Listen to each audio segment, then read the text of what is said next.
जी, तो मैंने recording start कर दी है। मेरे कहने का मकसद ये है कि अभी मेरे पास एक ईमेल आई है। उस ईमेल के अंदर एक एक्सेल की बुक है। उस बुक में मुख्तलिफ तरह की शीट्स हैं। उन शीट्स को मुझे करना है प्रिंट आउट। ठीक है।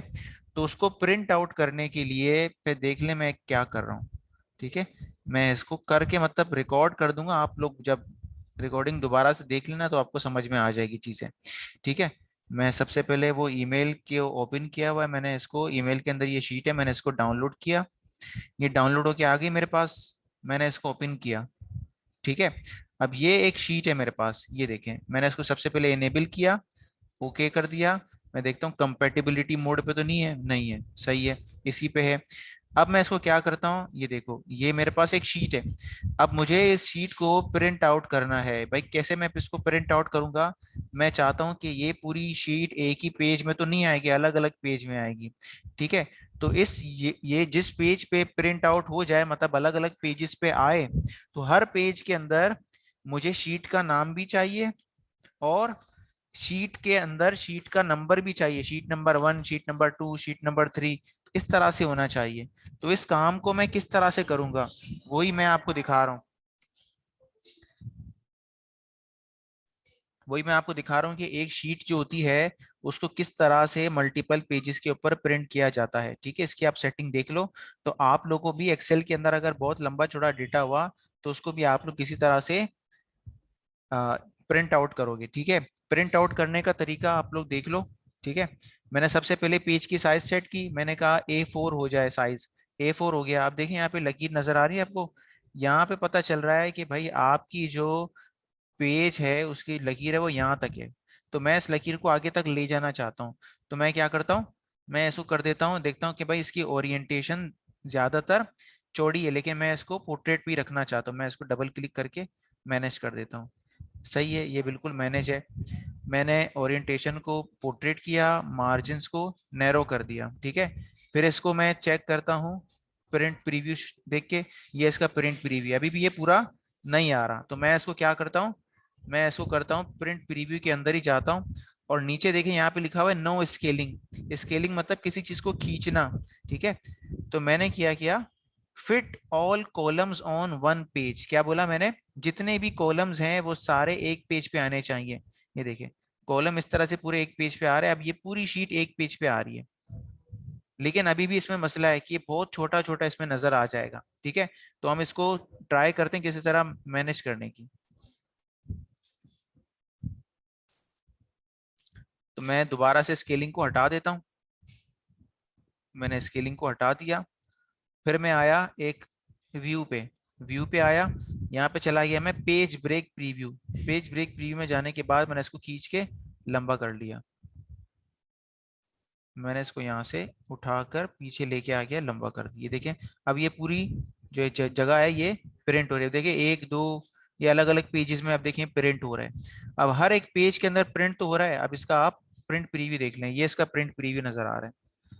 ठीक है। बहुत ज्यादा छोटा छोटा है, मैं इसको प्रिंट करके देख लेता हूँ। अगर ये सही है तो वैसे ये सही नहीं है, क्योंकि बहुत छोटा इसमें नजर आ रहा है। ठीक है। तो इस तरह से मल्टीपल पेजेस को हम प्रिंट आउट वगैरह करते हैं। मतलब मल्टीपल शीट्स के ऊपर अगर प्रिंट आउट करना हो तो इस तरह से करते हैं। मैं इसको दोबारा से आगे ले आता हूँ। तो प्रिंट, ये जो इस पे प्रिंटिंग की एक क्लास है ना, वो मैं आपको अलग से दे दूंगा, लेकिन मैं आपको बस समझा रहा हूँ किस तरह से प्रिंटिंग होती है। फॉर एग्जाम्पल, आपने कर दिया भाई पेज लेआउट। मैंने इसको कर दिया कि प्रिंट आउट के अंदर क्या क्या चीजें नजर आए। मैंने कर दिया प्रिंट प्रीव्यू। मैं यहाँ पे आके करता हूँ प्रिंट टाइटल। मैंने कहा ये वाला जो एरिया है ये हर ये rose repeat two rose two repeat at the top, मतलब ये वाले जो दोनों कॉलम्स है ये दोनों एक ही मरतबा प्रिंट होंगे ना। अब इसको इस तरह से करने के बाद ये हर एक पेज के शुरू में प्रिंट हो जाएगा। मैं यहाँ पे फिर लिखा हुआ है हेडर एंड फुटर। आपको हेडर पे कौन सा नाम डालना है, फुटर पे कौन सा नाम डालना है? मैंने कहा फुटर में मुझे क्या डालना है, पेज नंबर डालना है, और टोटल कितने पेजेस हैं ये भी डालना है। हेडर के अंदर क्या डालना है, शीट का नाम डालना है। तो ये शीट का जो नाम यहाँ पे लिखा आएगा वही ऊपर हेडर में प्रिंट हो जाएगा। ठीक है। मैंने इसको सेट किया ओके करके। फिर मैं अब इसका प्रिंट प्रीव्यू चेक कर रहा हूँ, और अब मैं इसका प्रिंट आउट निकाल रहा हूँ। ठीक है। बिल्कुल अलग अलग पेजेस पे निकलेगा। तो मैंने इसको प्रिंट कर दिया, मैंने कहा सबकी एक एक कॉपी प्रिंट चाहिए, और लिखा हुआ है प्रिंट एक्टिव शीट्स, मतलब इस पूरी बुक में से सिर्फ यही वाली शीट ही प्रिंट हो जाए। तो मैंने यहाँ पे प्रिंट का बटन दबा दिया। ठीक है, इस तरह से मल्टीपल पेजेस में प्रिंट हो सकता है। प्रिंट निकलेगा तो जाहिर सी बात है पेपर में निकलेगा। पेपर तो मैं आप लोगों को नहीं दिखा सकता, क्योंकि हम अभी वो उस पर है ना, ऑनलाइन क्लास में, वीडियो कॉल पे तो नहीं दिखा सकता।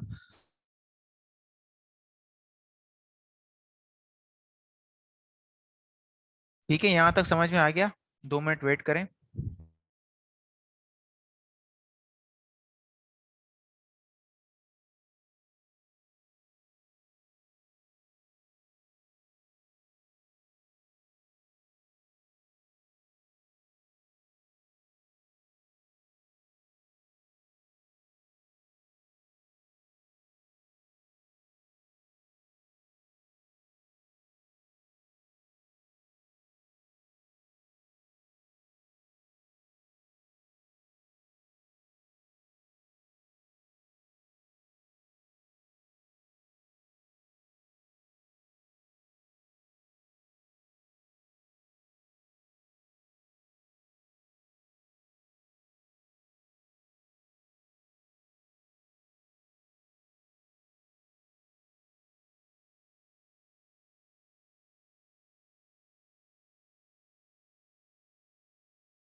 जी क्लास, तो आज की क्लास हम स्टार्ट करें। ये छोटी सी चीज थी, मैं कर रहा था तो मैंने सोचा कि मैं आप लोगों के साथ शेयर कर दूं। ठीक है, ये इसमें चीज आपको समझ में आई कि मैंने क्या किया? जो इस वीडियो को देखेंगे ना उनको समझ में भी आ जाएगा, और बाद में मैं कोई ऐसी आसान सी शीट प्रिंट आउट करके आपको क्लास में ही करके दिखाऊंगा, जिससे आप लोगों के लिए बहुत बड़ा सा डेटा इजीली वो प्रिंट आउट करना आ जाएगा समझ में, कि किस तरह से प्रिंट आउट वगैरह होता है। जी क्लास, स्टार्ट करें हम, आज की क्लास को स्टार्ट कर लें। आप लोग सब रेडी हैं?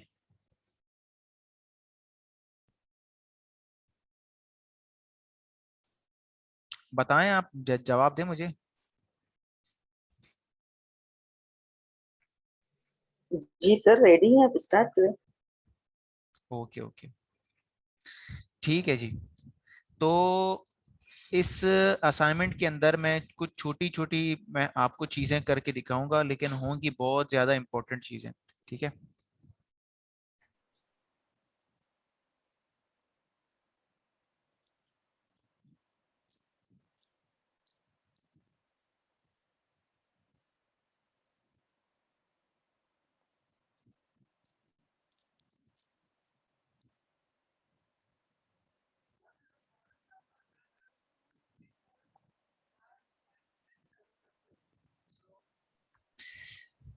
तो आज की क्लास में हम देखेंगे कुछ बहुत इंपॉर्टेंट चीजें जो असाइनमेंट की बुक में नहीं है। ये आप लोगों को प्रैक्टिकल लाइफ में बहुत ज्यादा काम में आएंगी। ठीक है, तो आप ये मत समझना कि ये असाइनमेंट की बुक में है तो मैं उसमें देख के कर लिया है तो मैं अभी समझ में आ जाएगा, ऐसा नहीं है। ठीक है, सबसे पहली बात, फॉर एग्जाम्पल मैं एक शीट बनाने जा रहा हूँ। ठीक है, मैं जैसे जैसे शीट बनाऊंगा ना, अब आपको खुद से समझना है कि मैं किस चीज की शीट हो सकती है ये, मैं क्या कर सकता हूँ, क्या बना सकता हूँ। ठीक है। आप लोग को ये पता है कि जब भी हमारे सेंटर में या मेरे इंस्टीट्यूट में कोई भी बंदा या कोई भी लेडीज आती है, कहती है भाई मुझे एडमिशन कराना है, वो अपनी डेट ऑफ बर्थ बताती है, मुझे डेट ऑफ बर्थ डालते ही पता चल जाता है कि उसकी एज कितनी है, उसकी मतलब अभी तक कितनी एज हो चुकी है। ठीक है। हम ये काम पहले कैसे करते थे, उसके अंदर जो असाइनमेंट की बुक है ना, जिसमें मैंने डेट का एक फंक्शन है वो यूज करना बताया, उसमें हम क्या करते हैं, मैंने कहा उसकी बर्थ डेट है ये। अच्छा, आप लोगों में से कितने ऐसे स्टूडेंट्स हैं जिन्होंने इंटरनेट के ऊपर वो यूज किया है, एज कैलकुलेटर यूज किया हुआ है? एज कैलकुलेटर यूज किया है किसी ने, ये जानने के लिए कि भाई अभी तक मुझे कितने साल, कितने महीने, कितने दिन हो गए? एच कैलकुलेटर से यूज किया हुआ है। एच कैलकुलेटर यूज किया इंटरनेट पे। एज कैलकुलेटर क्या होता है मैं आपको भी करके दिखा देता हूँ, मैं आपको उसका प्रीव्यू भी दिखा देता हूँ। इंटरनेट पे काफी सारे ऐसे एप्लीकेशन है जो आप सोचोगे ना, उसका एप्लीकेशन पहले से ही बना हुआ पड़ा है। ठीक है। मैं आपको उसकी एक पिक्चर दिखा देता हूँ। पिक्चर क्या, मैं आपको करके दिखाता हूँ। ठीक है। मैंने बोला एज कैलकुलेटर, मैंने एज कैलकुलेटर बोला, ये देखो एक लिंक आ गया, मैंने इसको क्लिक किया। अब ये पूछ रहा है कि भाई आप अपनी डेट ऑफ बर्थ एज बताओ, कैलकुलेटर। आप अपनी एज बताओ, और एज को बताने के बाद आप एक डेट चूज करो कि इतनी तारीख तक आपको कितने साल, कितने महीने, कितने दिन हो चुके हैं। फॉर एग्जाम्पल मैं कहता हूं अगर कोई बच्चा जनवरी को, पहली तारीख को और सन 2000 को पैदा हुआ है, तो आज यानी कि 11 अगस्त 2021 को उसको कितने दिन वगैरह हो जाएंगे, मतलब टोटल कितना टाइम हो जाएगा। तो मैंने डेट डाली, कैलकुलेट किया, बता रहा है इसको हो जाएंगे 21 साल 7 महीने 10 दिन, या 259 महीने 10 दिन, या 1127 हफ्ते 4 दिन, या 7893 दिन, या इतने घंटे, या इतने मिनट्स, या इतने सेकंड्स हो चुके हैं। तो देखो क्या हो रहा है, ये एक छोटी सी एक टूल है, इसके पीछे भी एक फंक्शन चल रहा है। ठीक है। कहीं पर भी कोई भी हिसाब किताब वाला कोई भी काम आ जाए कहीं ना कहीं पर भी, तो हर जगह पे क्या चल रहा होता है, एक फंक्शन चल रहा होता है। इसी तरह एक्सेल के अंदर भी चंद तरह के फंक्शंस काम करते हैं। अब ऐसा तो नहीं है कि कोई बंदा मेरे पास आएगा, वो कहेगा भाई मुझे एडमिशन कराना है, तो मैं उसको बोलूंगा 1 मिनट रुक जाओ, मैं एज कैलकुलेटर ओपन करके देखूं कि किस तरह से हो रहा है, किस तरह से ये, मतलब किस तरह से कैलकुलेट हो रहा है। तो मैं क्या करूंगा, उसके लिए मैं एक्सेल के अंदर उस बंदे की जैसे ही डेटा एंट्री करूंगा, तो उसकी डेट ऑफ बर्थ वगैरह सब कुछ मुझे खुद ब खुद पता चल जाएगी। ठीक है। तो ये करने का तरीका हम देख लेते हैं।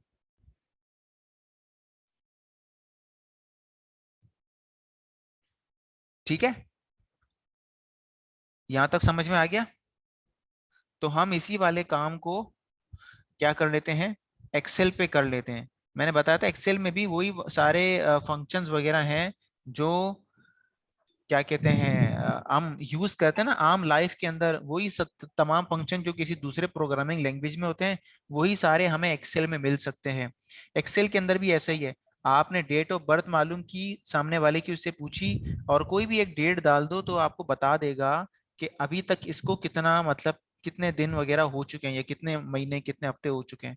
ठीक है। ये कैसे होता है, जो बुक के अंदर असाइनमेंट है ना हमारे पास, मैं आपको वो असाइनमेंट दिखा देता हूँ, कौन से वाले असाइनमेंट की मैं बात कर रहा हूँ। एज कैलकुलेटर वाला असाइनमेंट किसी ने किया है?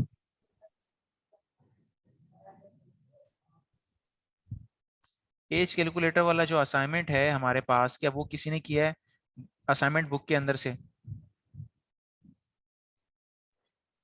No sir. मैं आपको दिखाता हूँ।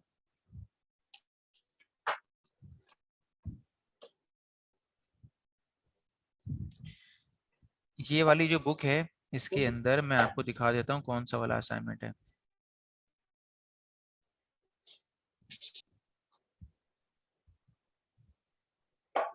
ये देखिए, ये असाइनमेंट को देखिए। आप लोग माइक ऑफ कर देना प्लीज, माइक ऑफ कर दिया करें। ये वाला मेरा, देखें एज कैलकुलेटर की शीट है, इसमें क्या है, आपने एक डेट बताई। माइक ऑफ कर दें प्लीज, क्योंकि अभी तक भी आवाज आ रही है।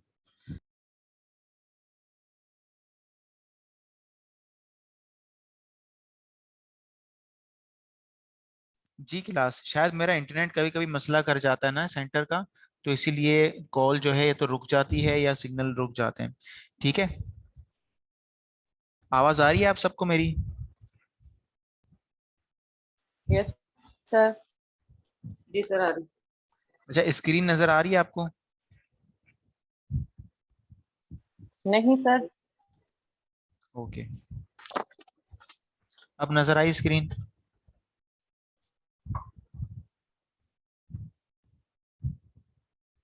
अब नजर आ रही है ना आप लोग को स्क्रीन? जी सर, आ रही, आ रही। ठीक है, ठीक है।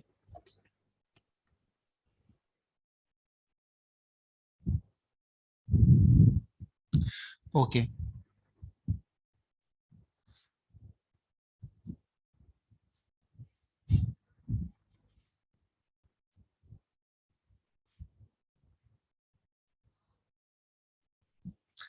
तो मैं ये बता रहा था कि एक्सेल के अंदर भी ऐसा ही होता है। क्या बता रहा था मैं? हाँ, मैं बता रहा था कि डेट ऑफ बर्थ आप किसी की डालो और वो एक डेट डाल दो उसमें, तो ये पता चल जाएगा कि इन दोनों डेट्स के दरमियान कितने साल का फर्क है, कितने महीने हो गए इसको और कितने दिन हो गए। ये देखें, इसमें इस तरह से हो रहा है। क्या हो रहा है? D7 में उसकी बर्थ डेट उठाई, D9 में करंट डेट डाली, आज की डाल दो या पिछले कभी की डालो, और आपने यहाँ पे बोला कि दोनों में क्या चाहिए आपको, किस चीज का डिफरेंस मालूम करना है, ईयर्स का। तो इसने इसका ईयर उठाया 1985 और इसने इसका ईयर उठाया 2011। तो इसने देखा कि 2011 में अगर 1985 कम कर दो तो कितने साल बच जाते हैं। ठीक है, तो यहाँ पे जवाब आएगा आपके पास 25 या कुछ भी जवाब आ सकता है।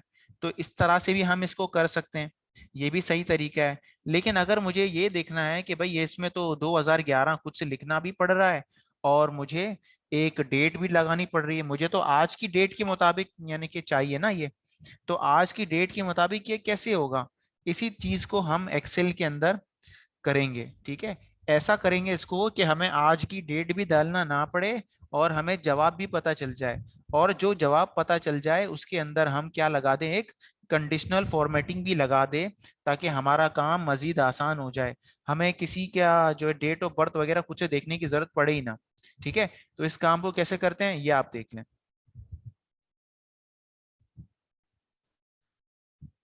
मैंने यहाँ पे कहा कि एक कोई भी बंदा आएगा स्टूडेंट, मैं इसका सीरियल नाम डालूंगा। मैं यहाँ पे डाल देता हूँ student first name, student last name, student full name, उसको कौन सा कोर्स करना है, ठीक है, उसकी डेट ऑफ बर्थ कितनी है, तो मैंने बोला इसकी एज कितनी है इन इयर्स, सालों में इसकी एज कितनी है। ठीक है, और इसके अलावा उसका कॉन्टेक्ट नंबर क्या है, इसके अलावा उसका जेंडर क्या है। ये सारी चीजें फॉर एग्जांपल मुझे इसमें लिखनी है। तो ये सब कुछ कैसे होगा, अब आप देख लें। मैंने कहा कि जी इसको मैं फॉर्मेट कर देता हूँ इस तरह से। ठीक है, मैंने इसको पूरे को सेलेक्ट किया, मैंने इसको बोल्ड कर दिया और मैं इसको एरियल कर देता हूँ, 12 कर देता हूँ, और मैं फिर इसको फॉर्मेट में आके ऑटोफिट कॉलम विथ कर देता हूँ। ठीक है, एक मिनट बस आप मुझे दें, मैं इसको कंटिन्यू कर रहा हूँ आगे।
तो मैं आप लोगों को बता रहा था कि किस तरह से आप लोग ईयर्स को कैलकुलेट कर सकते हैं। ठीक है, एक शीट मैंने बनाई है। मैंने ये शीट क्यों बनाई?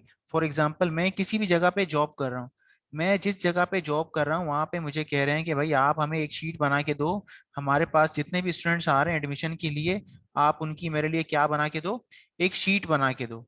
ठीक है, वो शीट बनाने के लिए अब मैं क्या कर रहा हूँ, यहाँ पे मैंने जगह डिफाइन की कि मैं यहाँ से लेके यहाँ तक ये शीट बनाऊंगा फिल वक्त। ठीक है, फिर अब मैं यहाँ पे इंक्रीज करता हूँ। ठीक है, मैंने डाल दिया भाई नंबर 1, फर्स्ट स्टूडेंट मेरे पास आया। वो जब आया तो मैंने कहा नदीम सिद्दीकी। ठीक है, ये मैंने इसको कर दिया, हो गया। अब इस सेल के अंदर मुझे स्टूडेंट का फुल नेम चाहिए, नाम यहाँ से और आधा नाम यहाँ से उठा के यहाँ पे लेके आए और फुल नेम आ जाए। क्या यहाँ पर पता है किसी को कि कौन सा वाला फंक्शन लगेगा? किसी को अगर पता है तो बता दें कि एक्सेल के अंदर ऐसा कौन सा फंक्शन मैं लगाऊंगा जिससे ये दोनों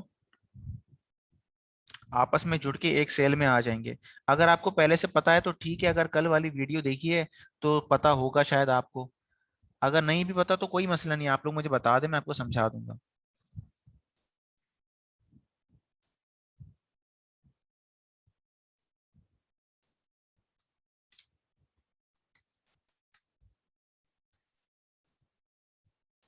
जी क्लास, चले मैं बता देता हूँ। एक हमारे पास फंक्शन है, उसका नाम है कॉनकैटिनेट। क्या नाम है इस फंक्शन का?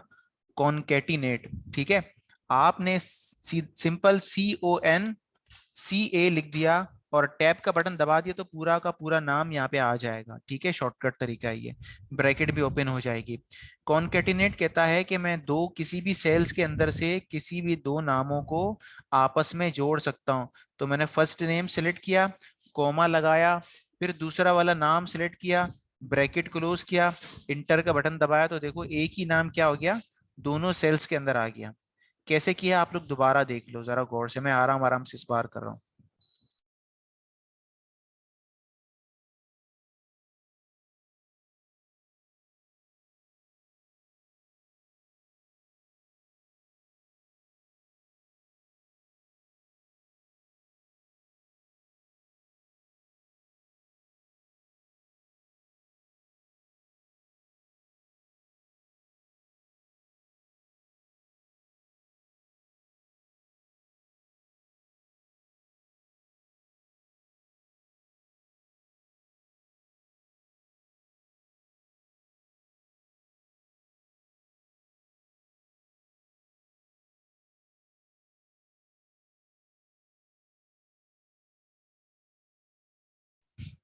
हाँ जी, यहाँ तक समझ में आ गया आप सबको किस तरह से हमने किया? अब इसमें क्या प्रॉब्लम है, नाम के दरमियान स्पेसिंग नहीं आ रही, तो नाम के दरमियान स्पेसिंग लगाने के लिए आपको इसी फार्मूला के B2 के बाद लगाना है, यानी कि फर्स्ट लेटर के बाद लगाना है double quotes space double quotes फिर कॉमा लगा के इंटर आपने किया। देखिए दोनों नाम भी निकल के यहाँ पर आ गए और फिर यहाँ पे आपको पूरा नाम नजर भी आ रहा है।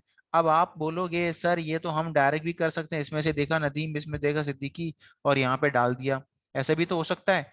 हो सकता है, तो इस तरह भी हो सकता है, लेकिन मेहनत ज्यादा है। ठीक है, जब दो चीजें आपके पास पहले से मौजूद हैं तो दोबारा लिखने की जरूरत थोड़ी है। आप फार्मूला लगाओ, उसकी आप क्या कहते हैं वो निकाल दो, आप उसको सीरीज निकाल दो आप उसकी। ठीक है, इसके अलावा नंबर 2 में आप आ जाओ। फॉर एग्जांपल मैंने बोला कि भाई एक बंदा है, उसका नाम है मोहम्मद फैसल। देखें मोहम्मद फैसल के यहाँ पे मोहम्मद फैसल खुद ब खुद आ गया। हो सकता है यहाँ पे नाम लिखने के टाइम पे आपसे यहाँ पे कोई और स्पेलिंग लिखी, यहाँ पे कोई और स्पेलिंग लिखी, गलतियां हो जाती ना, पता नहीं चलता। इसके अलावा कोई अगर बोल दे कि भाई मेरे नाम में जो फॉर एग्जांपल मोहम्मद है, मेरा जो फर्स्ट नेम है सिर्फ मोहम्मद नहीं है, ठीक है, फॉर एग्जांपल सैयद मोहम्मद है, तो सैयद मोहम्मद उसका फर्स्ट नेम है और फैसल उसका लास्ट नेम है। तो हमने इसको ऐसे लिख के इंटर किया तो देखो तीनों नाम यहाँ पे इस तरह से आ जाएंगे। ठीक है, और वो कोई ये बोल दे कि भाई मेरा नाम की जो नदीम सिद्दीकी नाम है मेरा, इसकी स्पेलिंग सही नहीं है, इसमें यू नहीं आएगा, इसमें सिर्फ आई आएगा एंड में। ठीक है, QI आएगा, लिख कर इंटर किया तो खुद ब खुद यहाँ पर भी वो चेंज हो जाएगी, आपको इसको हाथ से चेंज करने की जरूरत नहीं पड़ेगी। यहाँ तक समझ में आ गई बात? तो इसमें आपने फंक्शन लगाया और इसी फंक्शन की पूरी आपने सीरीज बना ली। तो जो भी कोई बंदा आएगा उसका आपने फर्स्ट नेम लास्ट नेम लिखा, तो उसका खुद ब खुद यहाँ पे पूरा नाम आ जाएगा। जैसे मैंने लिखा माइक्रोसॉफ्ट एक्सेल। अब इसमें जो हमने स्पेस लगा दिया ना, तो इसका मतलब माइक्रोसॉफ्ट लिखने के बाद मैंने लिखा माइक्रोसॉफ्ट, लिखने के बाद आपको एंड में स्पेस लगाने की भी जरूरत नहीं है, आपने डायरेक्ट टैब का बटन दबा देना है तो नेक्स्ट में आ जाएगा एक्सेस। देखें आ गया। यहाँ तक क्लियर होगी बात, समझ में आया? अब फॉर एग्जाम्पल फिर मैंने बोला कि भाई यहाँ पे जो भी बंदा आ रहा है वो किसी ना किसी कोर्स में एडमिशन ले रहा है। याद है हमने यहाँ पे, मैं चाहता हूँ कि एक लिस्ट ओपन हो जाए, तो वो लिस्ट ओपन करने के लिए हमने कौन से वाले फीचर को यूज करके यहाँ पे लिस्ट बनाई थी? जरा नाम बताओ मुझे उसका। Data validation. जी हाँ, डेटा वैलिडेशन हमने यूज की थी। बाकी सब भी बताएं, जिन जिनको पता है वो बता दें मुझे।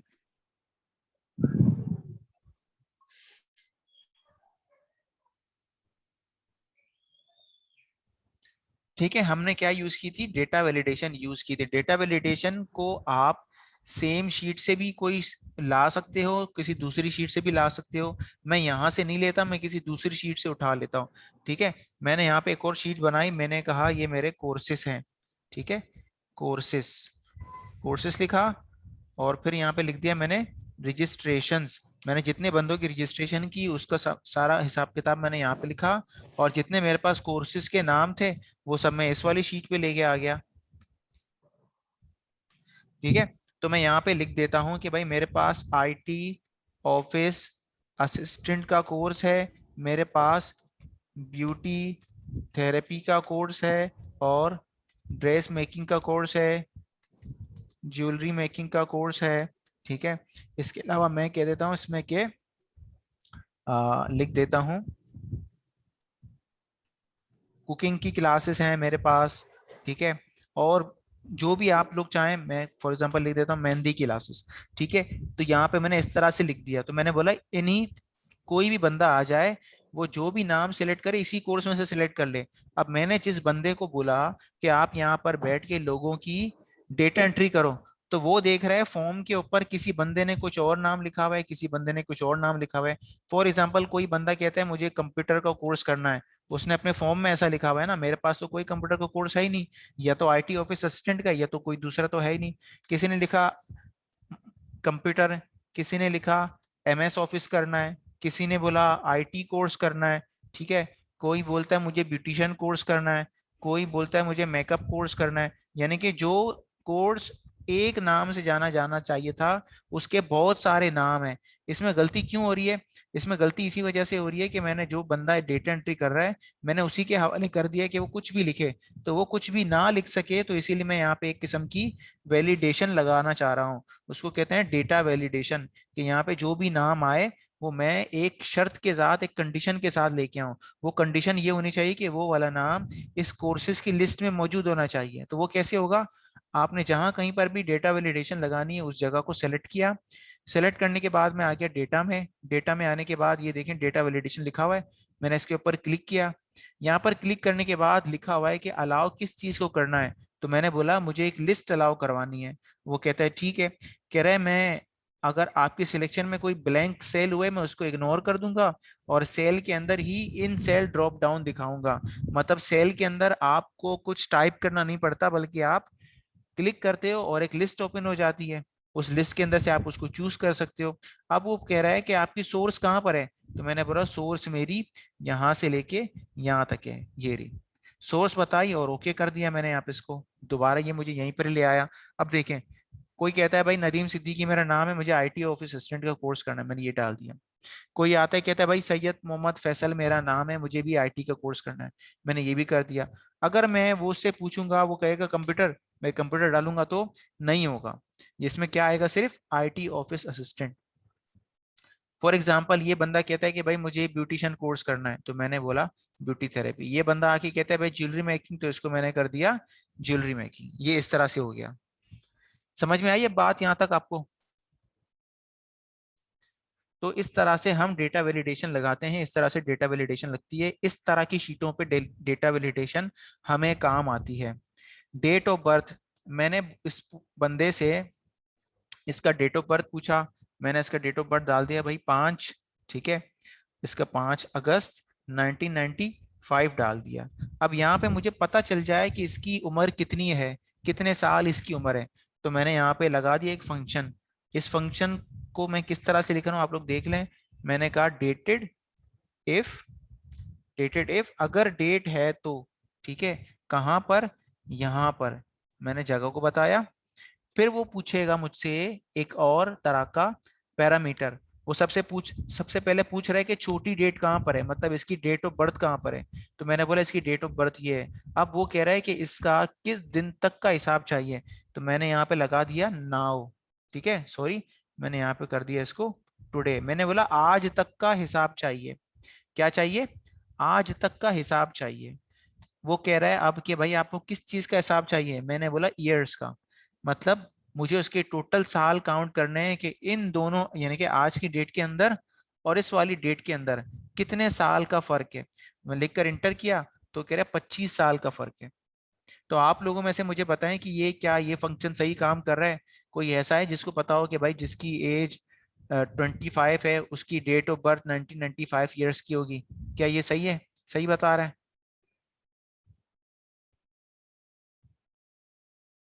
बताएं।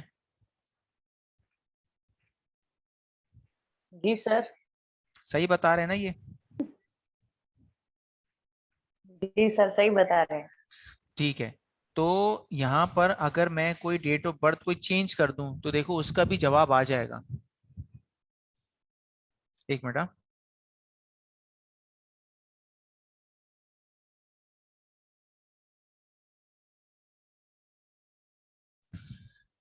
ठीक है क्लास, हमारे पास 1 मिनट से कम है, मैं दोबारा मीटिंग को ऑन कर लूंगा। ठीक है, जब तक आप इसको बस ये देख लो, यहाँ तक समझ में आ गया ना, सबको क्लियर है? मैं मीटिंग को क्लोज करके दोबारा से मीटिंग कॉल कर रहा हूँ, ठीक है? वेट करें, मैं आपको दूसरा लिंक शेयर कर रहा हूँ।